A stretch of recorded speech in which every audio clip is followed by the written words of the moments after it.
Во Тетовските средни општински училишта има слободни места за 3570 ученика во прва година за следната учебна година. Од секторот за јавни дејности при општина Тетово информираат дека бројот на 9 оделинци кои следат настава во текот на оваа учебна година изнесува вкупно 2130, од кои 1746 на албански јазик, 360 на настава на македонски и 24 ученици на настава на турски јазик.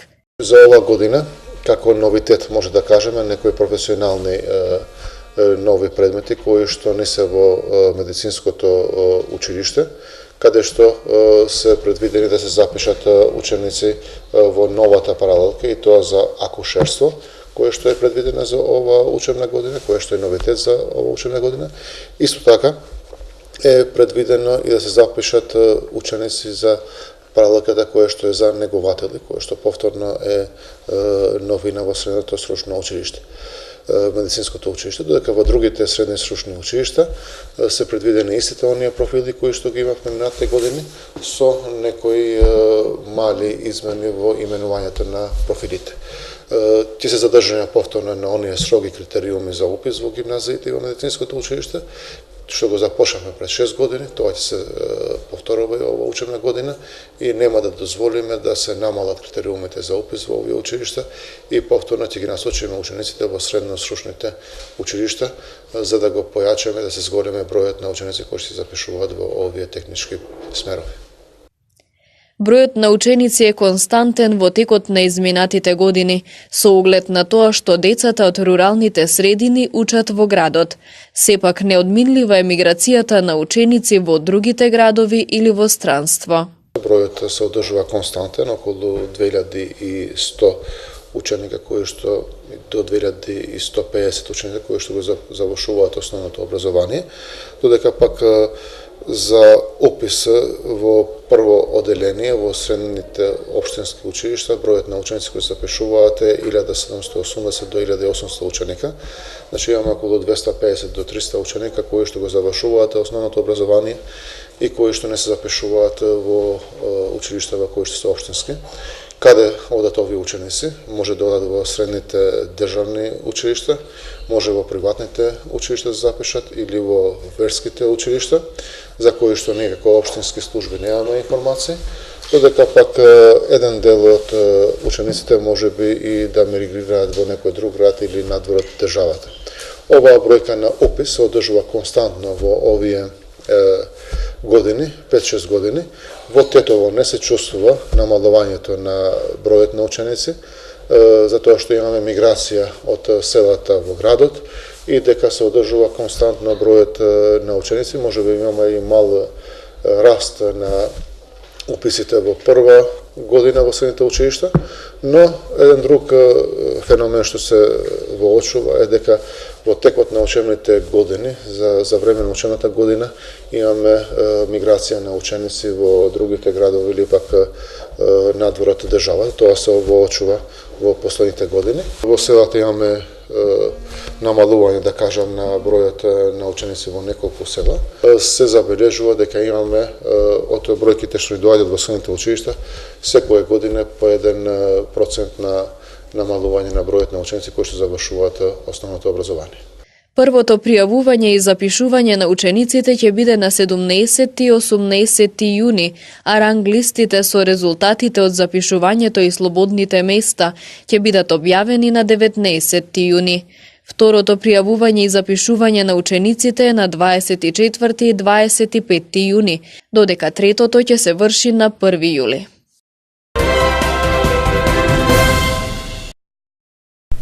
Решенијата за именување на Джези Камбери за директор на гимназијата во Гостивар и Тони Ефремовски за директор во Економско отвори нов фронт меѓу градоначалникот Арбен Таравари и Министерството за образование, кое во февруари повторпат му ги одзеде ингеренциите за разрешување и именување на директори во училиштата.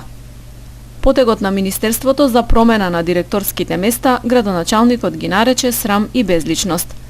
Ниту во времето на Тито, ниту за време на Груевски директорите не се менуваа, ниту се именуваа за време на кампања или за време на избори.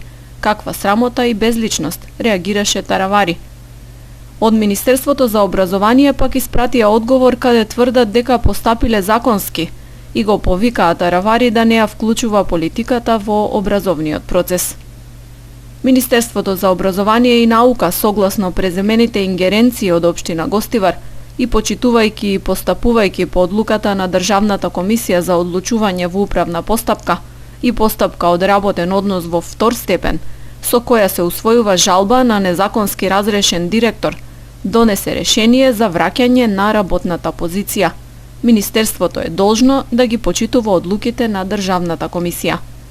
Уште еднаш апелираме до градоначалникот и до општина Гостивар да не обвинуваат паушално и лажно, само заради нивните политички цели и да не ја вклучуваат политиката во воспитно-образовниот процес, бидејќи во оваа ситуација штета се нанесува единствено на учениците и на воспитно-образовниот процес, одговорија од Министерството.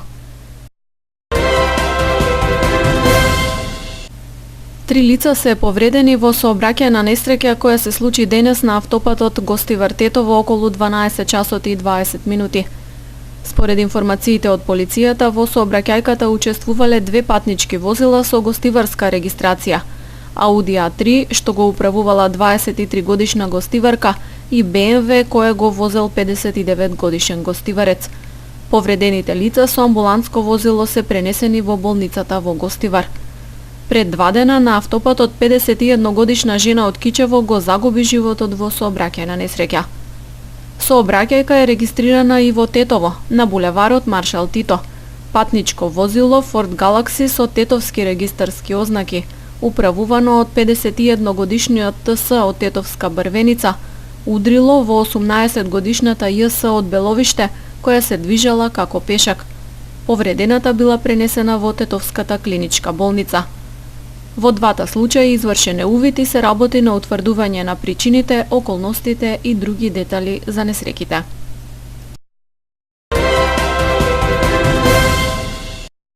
Илјада 778 сообраќајни прекршоци откриле и соодветно санкционирале полициските службеници на секторот за внатрешни работи Тетово минатиот месец, од вкупно контролираните 4892 учесници во сообраќајот.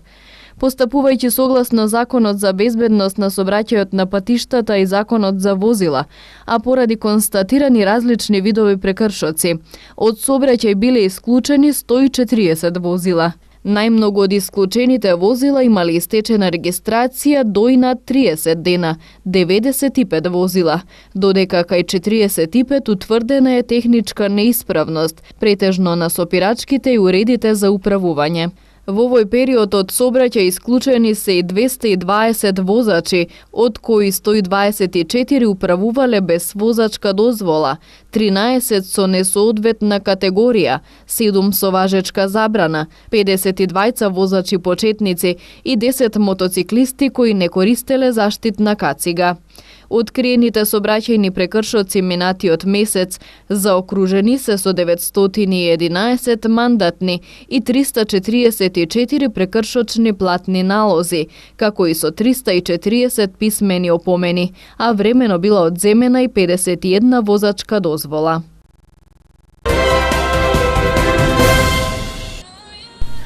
Младите гостиварци уште еднаш докажаа дека ја негуваат хуманоста и се ангажираат во име на солидарноста. Денес на градскиот плоштад во Гостивар се одржа неколку часовен хуманитарен хепенинг за деца под мотото "Насмевни се". Настанот го организираа млади волонтери на Гостиварскиот Црвен крст во рамки на програмата за промоција на хумани вредности. Хепенингот беше исполнет со разни активности: дружење, играње на различни игри, цртање на лицата на најмалите и музика. Ние организираме хуманитарен настан со кој што ќе помогнеме на загрозено семејство од околината, со што организираме повеќе настани на центарот на Гостивар, со што ќе собереме пари за да им помогнеме, така што ќе цртаме дечиња, ќе ги забавуваме и со тоа ќе донираат пари. Се надеваме дека со овие настани ќе им помогнеме да се подобри нивниот живот. Младите волонтери најавија дека вакви настани во наредниот период почесто ќе се организираат, со цел што поголем број на граѓани да се вклучат со донации и да им се помогне на оние на кои им е најпотребно. Главната цел на програмата за промоција на хумани вредности е вклучување на младите со различна етничка припадност во заеднички проекти за изградба на взаемно разбирање, толеранција и култура на диалог.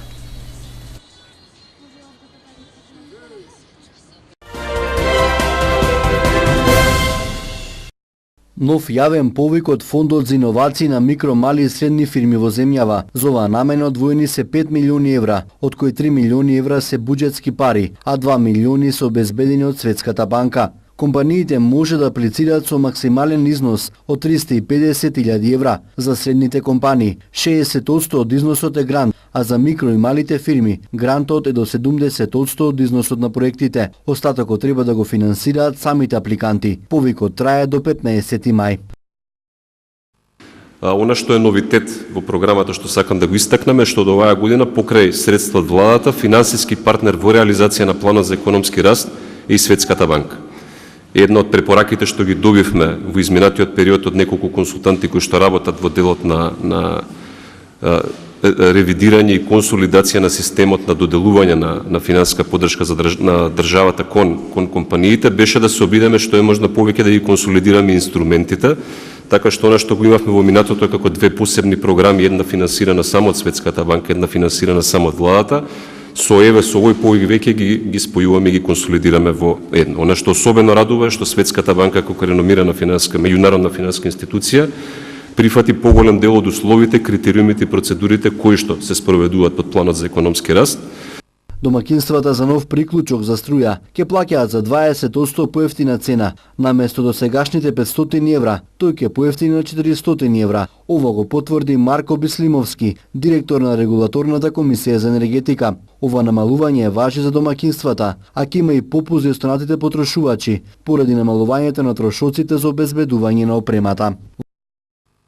Она што е првично текстот што го видовме и за нас што е најбитно е дека со овие мрежни правила за дистрибуција, заради намалување на единичниот трошок за создавање на технички услови, ќе има намалување на цената за приклучување, особено на домаќинствата, и таа некаде ќе изнесува најмалку 20%. Исто така ќе има намалување и на трошокот за приклучување и на останатата индустрија. Се предлага да се намали околу 20%. До сега беше 500 евра, очекуваме да биде околу 400 евра. За приклучок. Што значи? За приклучок за домаќинствата. Во Белград, каде се одржува вториот дигитален самит на земјите од Западен Балкан, денеска се потпиша договор за роаминг во земјите од овој дел на Европа, кој ќе ги намали цените на телефонските повици од 1 јули оваа година, во просек за 25%. Договорот го потпишаа представници на Албанија, Босна и Херцеговина, Црна Гора, Косово, Северна Македонија и Србија. За Република Северна Македонија договорот го потпишаа министерот за информатичко општество и администрација Дамјан Манчевски. Европскиот комесар за дигитално општество и економија Марија Габриел рече дека потпишувањето на договорот носи значајни можности за населението.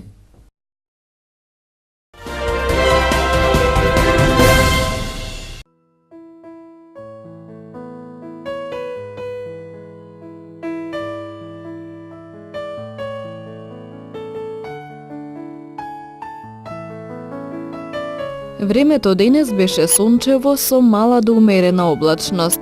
Претежно во планинските региони, особено на западот, имаше услови за краткотраен дожд. Дуваше умерен, повремено засилен, претежно југоисточен ветер. Температурата се движеше во интервал од 2 до 12 степени Целзиусови.